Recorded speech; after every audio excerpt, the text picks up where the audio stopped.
Guys, America America America America नाम सुनते ही लोग क्रेजी क्यों हो जाते हैं? तो मेरा फुल व्लॉग देखे। Hi guys, welcome back to my YouTube channel Borrowed Time with Priyanka. I am Priyanka. Right now I am in USA, but properly I am from India. So मैं जैसे बाकी सब आते हैं आंखों में सपने लेकर अमेरिका में स्टडीज़ पूरा करने के लिए, सेम वही सपने लेकर मैं अमेरिका में आई थी। तो मैं रहती हूँ लॉस एंजल्स में और मैं परस्यू कर रही हूँ masters in California state university. तो मेरा रीज़न ये था यूट्यूब चैनल ओपन करने का कि मैं अमेरिका में कैसे रहती हूँ, मैं क्या चीज़ें एक्सप्लोर कर रही हूँ, मेरा स्ट्रगल किस तरह से है।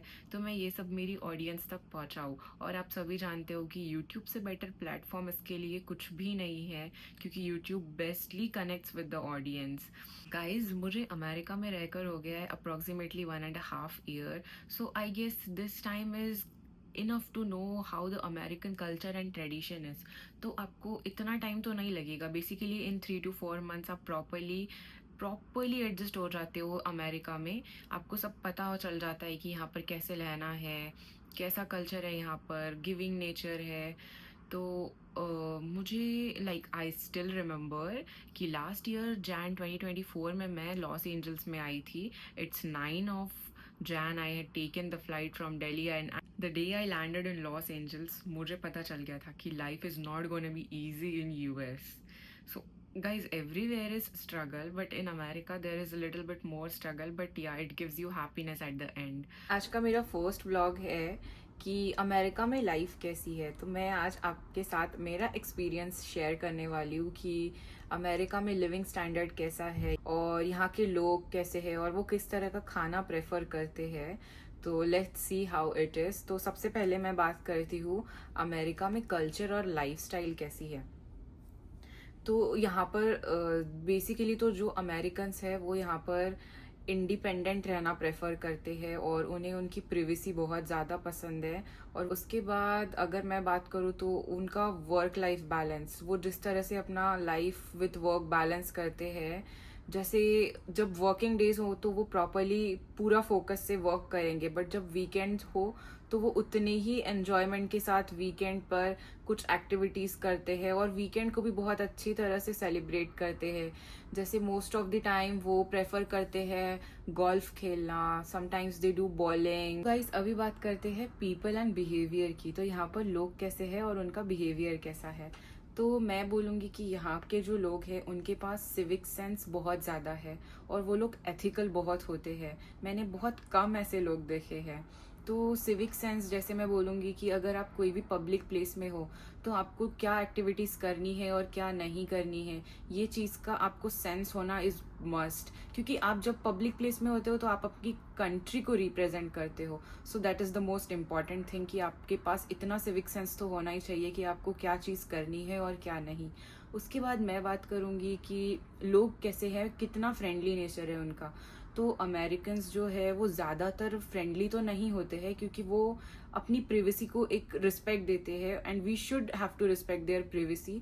क्योंकि वो प्रेफर करते हैं अपना प्राइवेट लाइफ उतना किसी के साथ शेयर नहीं करते। उनको थोड़ा मतलब घुलने मिलने में अपने साथ थोड़ा टाइम लगता है। तो जैसे अपन इंडियंस इजीली किसी के साथ भी मिलेंगे, एक दो बार मिल लिया तो we get very friendly to the another person with whom we are talking, but Americans are not like this. So हमें उनको थोड़ा टाइम देना होता है, वो हमें समझते हैं, हमारे साथ बातचीत करेंगे। इफ़ हम उनके साथ गेट टुगेदर कर रहे हैं सो हमें उनको जानने का मौका मिलेगा। एंड देन आफ्टर दैट ऐसे ही गेट टुगेदर्स और पार्टीज में अगर आप मिल रहे हो या इवन कॉलेज में भी मिल रहे हो तो थोड़ा टाइम देने के बाद वो आपके साथ फ्रेंडली होना चालू करते हैं। तो इट टेक्स टाइम। उसके बाद मैं बात करूँगी कि अमेरिका में फूड कैसा है। तो यहाँ के लोगों को इंडियन फूड का उतना नॉलेज तो नहीं है जहाँ तक मैंने देखा है, क्योंकि यहाँ पर लोग प्रेफर करते हैं बर्गर्स, स्टीक्स। उसके बाद उन्हें पिज़्ज़ा बहुत पसंद होता है, स्पेशली उनको बर्गर्स में हैम बर्गर्स जो है वो बहुत ज़्यादा अच्छे लगते हैं। और इंडियंस तो हैम खाते नहीं हैं। तो और यहाँ पर पता है एक चीज़ हमेशा याद रखना, अगर आप कहीं भी जा रहे हो या यूएस में आ रहे हो और आप बर्गर ऑर्डर कर रहे हो कोई भी आउटलेट में से, तो आपको ये मेक श्योर करना है कि उसके अंदर जो पैटी है वो हैम पैटी है या चिकन पैटी है। क्योंकि बहुत लोगों के साथ ऐसा होता है, उन्हें पता नहीं होता है। फर्स्ट टाइम यूएस आए हैं, एक्साइटेड है खाने के लिए, कहीं भी जा रहे हैं, कोई भी आउटलेट में जा रहे हैं, तो जो यहाँ पर पैटीज यूज़ करते हैं बर्गर स्टोर्स में, तो वो बेसिकली जो है वो बीफ की पैटीज होती है। तो मेरे काफ़ी फ्रेंड्स के साथ ऐसा हुआ है कि हैम खा लिया और उनको लगा कि वो चिकन है, तो ऐसी मिसअंडरस्टैंडिंग्स आपके साथ भी हो सकती है। So you always have to be make sure, और उनको बताना है कि पैटी कौन सा है, अगर आपको नहीं चाहिए तो you can remove that and just get a veggie burger for you. उसके बाद पता है आपको, यहाँ पर वो हॉट डॉग्स बहुत ज़्यादा खाते हैं, और अमेरिकन्स को कॉफ़ी बहुत पसंद होती है। तो स्टारबक्स यहाँ पर बहुत फेमस है, तो उनका दिन जो चालू होता है वो स्टारबक्स की कॉफ़ी से ही स्टार्ट होता है। जैसे मैं बोलूँगी, इंडिया में मैंने कभी स्टारबक्स ट्राई नहीं किया था, पर यहाँ पर आकर जो मैं स्टारबक्स पीना चालू किया है, मैं स्टारबक्स की सच में बोल रही हूँ बहुत बड़ी फ़ैन हो गई हूँ, कि मैं यूज टू हो गई हूँ कि जब मुझे अच्छा लग रहा है, नहीं लग रहा है, तो मैं जाके स्टारबक्स की कॉफ़ी खरीदती हूँ, क्योंकि वो उसको पीने के बाद ना एक ऐसा प्रोडक्टिव फील होता है, आपको ऐसे एनर्जेटिक फील होगा। अगर आपने कभी ट्राई नहीं किया है स्टारबक्स, तो प्लीज़ मैं रेकमेंड करती हूँ आप ट्राई करें। अगर अमेरिकन फूड्स में और भी यहाँ पर आपको सिर्फ अमेरिकन ही नहीं, यहाँ पर आपको मैक्सिकन मिल जाएगा, इटालियन फूड भी मिलेगा, जापनीज, कोरियन सब मिल जाता है। जैसे कोरिया टाउन है, तो कोरिया टाउन में आपको कोरियन फूड मिलेगा। उसके बाद चाइना टाउन है, तो चाइना टाउन में आपको चाइनीज़ मिलता है, चाइनीज़ क्यूजीन मिलेगा। तो मैंने कोरिया टाउन में ना कोरियन हॉटपॉट ट्राई किया है, तो वो भी गाइस खाने में बहुत डिलीशियस है। और मैक्सिकन में तो बरीटो बोल्स आते हैं, और बरीटो वेजी रैप आता है, ये सब आता है। और इटालियंस तो आप सबको पता ही है, पिज़्ज़ा, पास्ता, ये तो कॉमन ही है, that is nothing different, you don't know, it's not like that. तो गाइज अब बात करते हैं अमेरिकन एजुकेशन सिस्टम की। तो अमेरिकन एजुकेशन सिस्टम जो है वो बाकी कंट्रीज़ के एजुकेशन सिस्टम से काफ़ी ज़्यादा डिफरेंट है। तो यहाँ पर क्या होता है कि आप पढ़ते पढ़ते साथ में पार्ट टाइम जॉब्स भी कर सकते हैं, और यहाँ पर कैंपस इतना बड़ा है कि आपको जॉब इजीली मिल जाती है। जैसे कैंपस में लाइब्रेरीज में भी आप जॉब कर सकते हैं, और उसके अलावा यहाँ पर ऐसे वर्किंग सेंटर्स भी है जिसमें आप एज अ स्टूडेंट असिस्टेंट भी काम कर सकते हैं। और अगर मैं बात करूँ तो यहाँ पर बहुत ही इंटरैक्टिव तरीके से पढ़ाई होती है, ऐसा कुछ स्ट्रिक्ट नहीं है।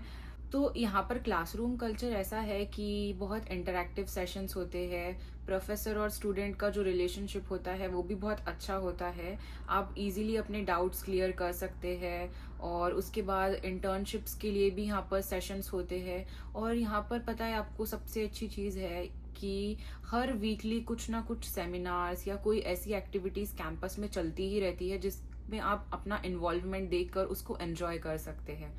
उसके बाद बात करते हैं places to explore in US. तो अभी मुझे 1.5 ईयर हो गया है यहाँ पर, और जो मैंने प्लेसेस एक्सप्लोर की है वो है New York city, the city of dreams, और उसके बाद मैं हाल ही में अभी शिकागो जाकर आई हूँ, और नेक्स्ट मैं सोच रही हूँ वॉशिंगटन जाने का। तो ऐसी बहुत सारी प्लेसेस है जहाँ पर आप एक्सप्लोर कर सकते हो यूएसए में।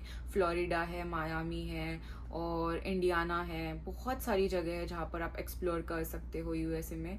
बट हाँ, उसके बाद अगर मैं चीज़ जो बोलना चाहूँ जो मैं यहाँ पर मिस करती हूँ as a NRI, the things I miss in America is my family, और जो फेस्टिवल्स होते हैं इंडिया में जैसे होली, दिवाली, ये सब चीज़ें मैं यहाँ पर बहुत मिस करती हूँ। और उसके अलावा घर में जो खाना बनता है और अपना इंडियन स्ट्रीट फूड है, ये सब चीज़ें मैं बहुत मिस करती हूँ यहाँ पर। यहाँ पर आपको इंडियन क्यूजीन मिल जाएगा, बट मुझे ऐसा लगता है कि Indian cuisine better taste India में ही करता है।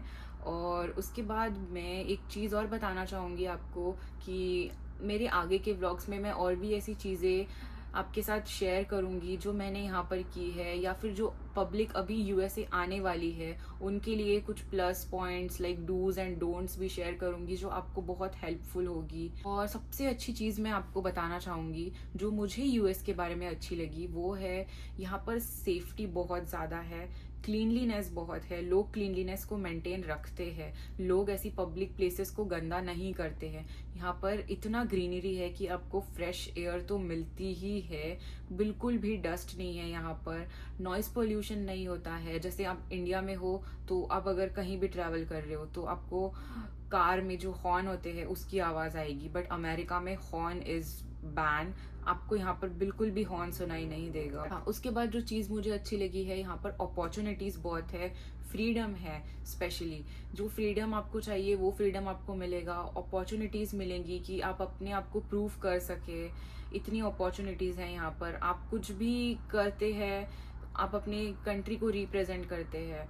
उसके बाद यहाँ पर लाइफ इंडिपेंडेंट है, तो ये सबसे अच्छी चीज़ है। आप इंडिपेंडेंट है तो आप कुछ भी कर सकते हैं। हाँ, तो अगर मैं अपना पर्सपेक्टिव आपके साथ शेयर करूँ और मैं अपनी बात बताऊँ, तो मुझे ऐसा लगा कि जितना भी टाइम मैंने यहाँ पर स्पेंड किया है, तो मेरा पर्सनल डेवलपमेंट बहुत ज़्यादा हुआ है, एक कॉन्फिडेंस आया है, एक लिविंग स्टैंडर्ड डेवलप हुआ है, अमेरिका में कैसे रहते हैं, लोगों के साथ कैसा बिहेव करना है, पर्सनालिटी डेवलपमेंट हो गया है, आप में चेंजेस आते हैं। अगर आप अपनी कंट्री से बाहर कहीं भी जा रहे हैं तो आप में बदलाव तो आते ही है, दैट्स गोना हैपन।